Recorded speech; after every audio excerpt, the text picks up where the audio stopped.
বাবার বাসায় 7 কেজি মিষ্টি আর 3 কেজি রসমালাই কিনে নিয়ে যাওয়ার পরে রাতের বেলায় আমার স্বামীকে ভাত দেওয়া হলো 1 পিস পাঙাশ মাছের ঝোল আর 2 টুকরো পোলট্রির মাংস দিয়ে।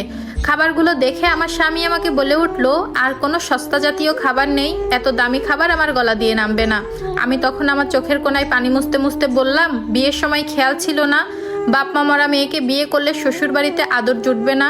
ভাইয়ের সংসারে বড় হয়েছি, এখন এতটুকু পাচ্ছ, এটাই তো অনেক। আমার এই কথা শুনে আমার স্বামী আর আমাকে কিছুই বলল না। বাটি থেকে যখন তরকারি বেড়ে প্লেটে নিবে তখন আমি স্বামীকে বাধা দিয়ে বললাম, যে জিনিস খেতে ইচ্ছা করছে না সেটা খেয়ে আমাকে আর খুশি করানো লাগবে না, একটু বসো, আমি তোমার জন্য ডিম ভেজে নিয়ে আসতেছি। আমি ডিম ভাজতে গেলে আমার ভাবি তখন রান্নাঘরে এসে বলে, ডিম ভাজতেছো কেন? রান্না কি ভালো হয়নি? আমি কি ভালো রান্না করতে পারি না? তখন আমি কিছুটা মাথা নিচু করে বললাম, আসলে ভাবি, আমার হাজবেন্ড পাঙাশ মাছ আর পোলট্রিতে অ্যালার্জি আছে, সে একদমই এটা খেতে পারে না।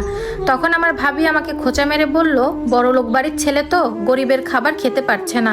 আমি আমার ভাবির কথাগুলো শুনেও না শোনার ভান করে ডিমটা ভাজতে লাগলাম। পরের দিন সকাল 10টা বেজে গেল, কিন্তু তাও নাস্তার কোনো খবর নেই। এই অবস্থা দেখে আমি আমার ভাবিকে ডাকতে গেলাম, কিন্তু দেখলাম দরজা বন্ধ, ফ্রিজেও তালা মারা। আমার ডাকাডাকিতে ভাইয়া ভাবি রুম থেকে বের হয়ে আসলো ঠিক 10:30টার দিকে। তখন আমার ভাইয়া আমাকে বলল, কি রে, ছুটির দিনে এত সকালে ডাকাডাকি করছিস কেন?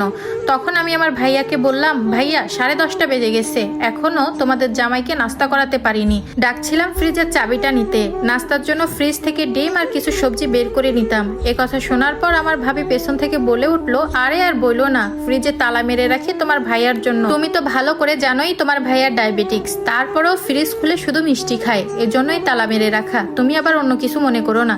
তখন ভাবিকে বললাম, রাতের বেলা যখন ফ্রিজ থেকে ডিম নিলাম তখনও তো ফ্রিজ লক করা ছিল না, আর আমার ভাইয়ার কোনো ডায়াবেটিক্স নেই, এটা আমি ভালো করেই জানি।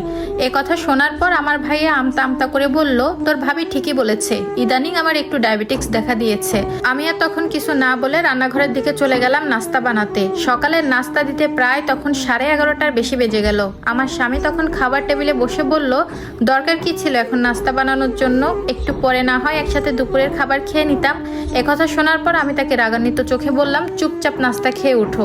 আমার স্বামীও কিছু না বলে চুপচাপ নাস্তা খেয়ে নিল। নাস্তা কমপ্লিট করার পর যখন আমার স্বামী একটু খাটের উপর রেস্ট নেওয়ার জন্য শুচ্ছিল, তখন আমি তাকে বললাম, অনেক হয়েছে শ্বশুরবাড়িতে বেড়ানো, এখন ব্যাগপত্র গোছাও। আমার স্বামী তখন